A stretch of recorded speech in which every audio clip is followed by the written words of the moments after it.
Ang sinasabi niyo po, naniniwala kayo, kaya minamadali ng mayorya ang pagbabago ng rules at ipasa para sakaling makulong ang ilang majority senators ay makaboto pa rin sila. Sa aming kasaysayan, Karen, hindi po ginagawa itong ganitong klaseng patakaran. Maupay nga adlaw ha iyo nga tanan, inaot nga maupay an iyo panlawas yana nga adlaw. Tuloy-tuloy na po tayo sa ating topic for today. Importanteng mapag-usapan natin yung nangyari May 26 diyan sa plenary hall ng Senado. Nung mag-walk out ang minority. Ito ay sa kadahilan ng binabraso sila ng majority. Ito yung tinatawag na tyranny of the majority. Yung nagiging nagiging lawless na itong majority. Hindi na sumusunod sa rules, hindi na sumusunod sa batas. Masunod lang yung kagustuhan nila na yung mga taong sa darating na panahon ay pwedeng makulong at tulad na rin ni Bato de la Rosa na nagtatago ngayon at sa mga susunod na araw mukhang maaaresto itong si Jinggoy, mukhang maaaresto itong si Marcoleta, mukhang maaaresto itong si Joel Villanueva at pati itong si Chis Escudero. So, ang ipinaglalaban itong majority, kaya sila nagiging tyrant, no? Ang pinaglalaban nila na pwede na raw paubrahin nila through voting dahil nga lamang sila sa numero diyan sa Senado, diyan sa plenary nung May 26, lamang na lamang sila dahil parang 9 lang yata yung present sa minority. At nagpipilit itong si Cayetano na daanin na kaagad sa division ng House or i-divide na kaagad ng House.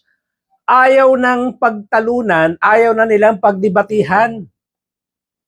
Ganyan po nilang gustong i-railroad yung kanilang makademonyong pagnanais na umubra na pwede nang bumoto, pwede nang mag-participate pwede na mag-participate sa pagboto yung mga mawawala sa Senado. Ganyan po ka-dilim, ganyan po ka-demonyo itong majority ngayon. At alam naman natin, di ba, na pag-usapan natin sa mga nakaraang kong vlog, 100% na sila. Dati, ano lang yan 9 out of 13 may mga kaso. Ngayon po, 100% posibleng magkaroon ng kaso lahat. At mabibigat ang kaso ng mga nauna. Katulad nila Bato de la Rosa, nila Bongo, itong si Chis Escudero, si Joel Villanueva, mga flood control project anomalies yan, at itong si Jingo Estrada. Itong dalawa, si Bongo at itong si Bato de la Rosa, alam naman natin na crime against humanity ang haharapin yan. At itong sila Cayetano, yung dalawang Cayetano na magkapatid, baka pareho silang masakdal tungkol sa pagpapatakas or tungkol sa pagkakawala nitong si Bato de la Rosa. Itong kasong obstruction of justice. Pati itong si Robin Padilla, malamang-lamang makasuhan din ito ng obstruction of justice. Pinagbigyan sila ng NBI na ikanlong nila sa Senado itong si Bato de la Rosa, inonor yung salita, yung gentleman's agreement with Melvin Matibag, director ng NBI, at itong si Cayetano, na siya ang bahala munang mag-take custody dito kay Bato de la Rosa. At alam naman natin, nung madaling araw, nawala ito tumakas. At inaamin ni Robin Padilla, nasa kanya sumabay itong si Bato de la Rosa. So, medyo hindi mahirapan ang ombudsman dito sa gagawing kaso laban kay Robin Padilla. Ang pinag-uusapan na lang natin dito, ano yung magiging kaso naman laban kay dalawang Cayetano na alam din naman natin na may participation diyan sa pagsasabing igagaranti nila, iko-custody nila itong si Bato de la Rosa. Ito namang si Loren Legarda, sabit nito yung business ng anak na hindi nakadeliver sa gobyerno. Ito yung pinaglalaban naman ito. Kaya sumama ito sa majority. At itong dalawang bilyar, baka pwede rin yung flood control project anomalies dito, plus yung kanilang kaso sa SEC, yung insider trading. At of course, yung lumabas ng kaso ni Marcoleta. na plunder at oh my goodness, at indirect bribery. Kaya lahat po sila may kaso. Lahat sila. Kaya nga meron tayong vlog nung nakaraan, ang title ng ating vlog nung nakaraan ay yung Birds with the Same Feather Flock Together. Tama po talaga, eksakto. Lahat sila na magkakasama sa majority, lahat sila may hinaharap na kaso. At kung hindi man sila personally, yung mga kamag-anak nila. Kaya ngayon, gusto nilang gamiting instrumento itong kanilang power diyan sa Senado para i-manipulate yung mga resulta ng mga pagdidibatihan diyan.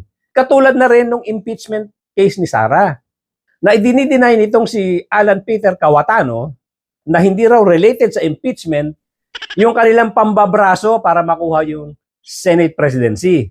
Na of course, ang naniniwala lang naman dyan, yung mga DDS. Alam naman natin na kaya nila ginawa yan para maprotektahan itong si Sara Duterte. At ngayon nga, ginarapal na nila sobra. Sobrang garapal ang ginawa nila. Isipin mo, ibabiolate mo lahat ng rules dyan sa Senado. Para lang makaboto itong mga senador na posibleng ang makulong. At pati yung nagtatagong si Bato de la Rosa, gusto nilang makaboto. Malayong-malayo po yan sa rules. At ang ganda ng sinabi ni former Senate President Drilon tungkol dyan sa tyranny of the majority nga. Na hindi nga daw talaga nilang pinatatawad yung ganyan. Never nangyayari yan sa mga nakaraang Congress, sa mga nakaraang Senado. Dahil talagang yan, kabastusan na yan. Was the walkout necessary? And frankly speaking, was that the right behavior in the middle of a debate? Yes, the walkout was necessary because that was the only way to prevent the tyranny of the majority. The tyranny of the majority. The tyranny of the majority. The tyranny of the majority. When the minority bloc walked out, there was no more quorum, and therefore the proceedings or the session could not proceed. Ang sinasabi niyo po, naniniwala kayo, kaya minamadali ng mayorya ang pagbabago ng rules at ipasa itong electronic voting para sakaling makulong ang ilang majority senators ay makaboto pa rin sila kahit wala sila sa loob ng Senado. Kasi sa ngayon, si Bato lang yun. Pero halimbawa, may 3 iba pa, pwede silang bumoto kahit na saan sila. Kung nakadetain man, nagtatago man, kung saan-saan man. Yun ang sinasabi niyo, sir. Tama po yan. At kung sila po yung makaboto, yung mga ruling ng presiding officer doon sa impeachment court, kahit wala pong mayorya na susuporta kung nakakulong yung ilang senador dahilan po sa warrant of arrest ng sandigan or dahilan po nagtatago or dahilan po implementation ng ICC warrant. For whatever reason, kung wala pong 13 na magsusuporta ng ruling ng Senate President, hindi po matutuloy. At binibigay kong halimbawa yung bank record ni Vice President Sara Duterte, humingi ng subpoena ang prosecution na ilabas yung mga bank records. Ito po'y hindi papayagan ng presiding officer, presumably hindi papayagan.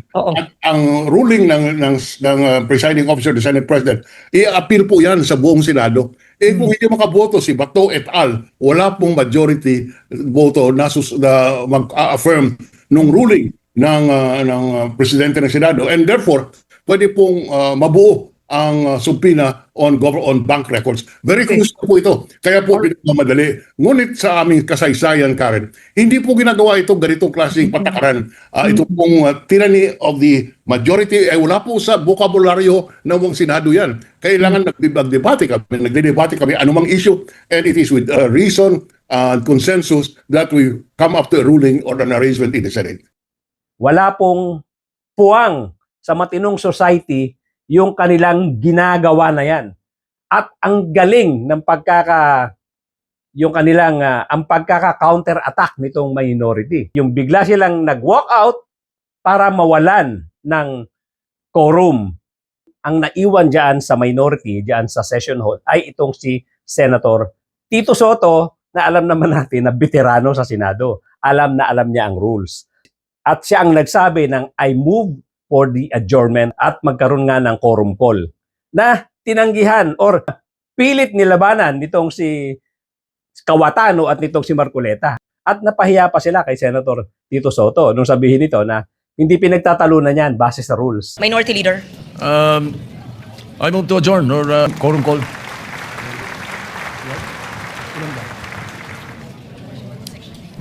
That is a higher precedence, Madam President. Wow. So I only see the Minority Leader representing the minority. The others had left. Madam Chair, we will not object, but for the record, Yes. they scampered out and left the minority leader instead of discussing the rule. So we will not object, Madam Chair. In fact, we move that we adjourn till 5 p.m. Madam President, Monday. before that, Madam Before we- President, motion to adjourn is Madam not President. debatable. I, Akala ko ba magaling sa rules? We're not Parliamentary debating. inquiry. It's not We're not debatable, debating Madam President. minority Parliamentary I move to Madam adjourn. President. I'm We're not not debating, debating, and Madam we Chair. will indeed adjourn. Parliamentary inquiry. Yes, Senator Marcoleta. Nung pong nagsimula tayo, Madam, meron po ba tayong quorum? We had a quorum. Yes. Yes, Madam. President. Kapag ka po ba nag-walk out ang minority, nawawala po yung quorum. Nagsimula po tayong may quorum. It doesn't matter if they walk out. Yes, I think we still have the quorum. Madam President, once there is a quorum call, you have to call the roll. Kahit naka-present lahat o kulang kanina o there was a motion to dispense, whatever that is. Not A upon a situation, call, Madam President, when motion they, to- when they motion to readily adjourn and willingly walk out. takes precedence. Hindi po yung covered ng rule natin, Madam President. Madam Kung sakasakali President. As po, reiterated by the Senate President and as conveyed by the Minority Leader, former Senate President, the rule states that the motion to adjourn takes precedence and not taking sides. 5 p.m. Monday. And we will adjourn session. Hindi pwedeng pagtalunan yung kanyang move to adjourn the session. At yung kanya sinabing quorum call, hindi pa pwedeng hindi gawin yan. Dahil nga, wala na yung minority. Siya na lang ang naiwan. At obligado silang gawin yung quorum call na yan. At napahiya sila rito kay Senator Tito Soto nung sabihin niya, akala ko ba magaling kayo sa rules? Kasi itong si Marcoleta, ang yabang talaga nito, sobra. Sinabihan niya pa, pagkatapos magsalita ni Senator Risa Antiveros, sinabihan niya na yan ang problema pagka wala kang background sa batas. At hindi pinalagpas yan itong si Senator Erwin Tulfo. President, without giving meaning to anything, ito Senator pong Marcoleta. mahirap kasi kung wala po tayong legal background dito. Legal background. Nasabi ko na nga po, hindi po bagong motion ito Hindi siya bagong motion. Kasasabi ko lang po, May 11, minub ko na po ito Sino po magsasabi na bagong motion? Point of order.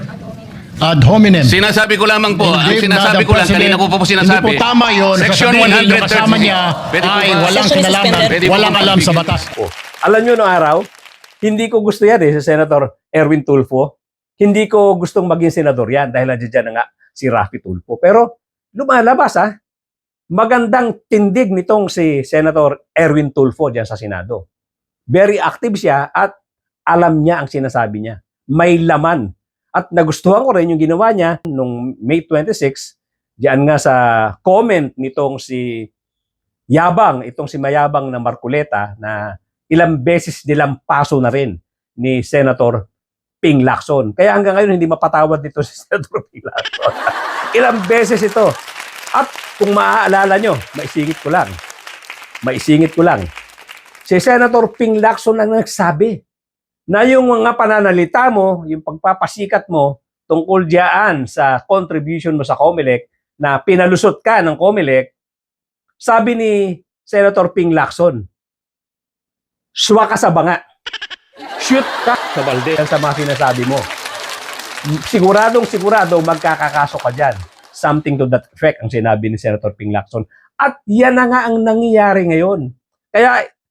Kaya ito, pang ilan na ito? Hindi ko na maaalala kung pang 5 na ito, pang 4 na tama na naman si Senator Ping Lacson tungkol dito sa mga binibitiwang salita tungkol dito kay Marcoleta. Kaya hindi talaga ito mapapatawad ni Marcoleta.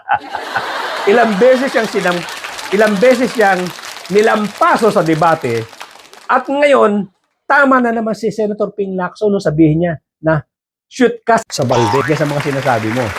At tama talaga. Ang sinabi ngayon ni Ombudsman Boying Rimulya, yung mga ebidensya natin dito galing mismo sa bibig. Galing mismo sa bibig nitong si Senator Marcoleta. Ubundang yabang kasi. Yun, ngayon, yung kasong hinaharap niya, plunder at saka indirect bribery, damay pa itong sila Mike Defensor na mga contributors at yung isa pang hindi ko maalala ang pangalan. Kasama sila sa demanda.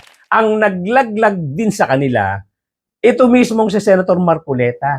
Doon sa katabilan ng bibig niya, sa kadaldalan niya doon sa kanilang programa ng iglesia, kung saan nagyayabang siya, yun ang naglaglag. Kasama na yung mga contributors niya. Kaya eto na naman, sobrang galit na naman ito kay Ping Lacson. Ilang beses siyang nilampaso sa debate, ngayon, tama na naman si Senator Ping Lacson nung sabihin na shoot ka sa balde.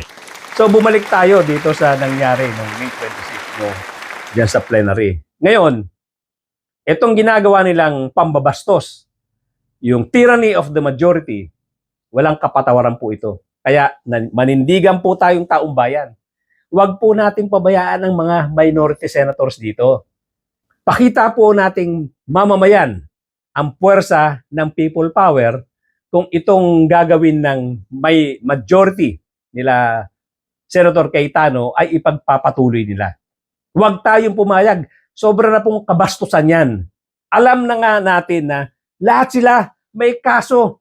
Hindi sila malilinis kung ikukumpara lalo na dito sa minority. Pagkatapos gusto nila i-dominate. Gusto nilang sila ang masunod dyan. Lalong-lalo na nga pagdating ng trial nitong si BP Sara diyan sa impeachment case niya. Kaya umaapila po ako sa inyo mga kapatid, mga kababayan. Huwag po tayong manahimik. Huwag po natin pabayaan na mangyari ito. Huwag po natin pabayaan mabastos ang hustisya, mabastos ang mamamayang Pilipino, mabastos ang batas, mabastos ang konstitusyon dahil lang sa mga ganid na mga senador na nandito ngayon sa majority. Hopefully, bago dumating ang Monday, may mabawas na sa kanila na makukulong na. Nang sa ganun, hindi sila masyado makaporma. At kung hindi man mangyayari yan, mga kababayan, umaapila ko sa inyo, huwag po natin pabayaan na ganito ang gawin nila sa Senado. Bastusin nila ang mga minority, damay po dyan ang batas ng Pilipinas. Pagtulong-tulungan po natin ito, mga kapatid, mga kababayan. Huwag po natin pabayaan mangyari mabastos ang konstitusyon, bastusin nitong may mga hinaharap na napakalalaking kaso na malaking posibilidad na ito ay ma-declare na mga kriminal. Malaki po ang posibilidad. 100% po sa kanila may mga hinaharap na problemang kaso.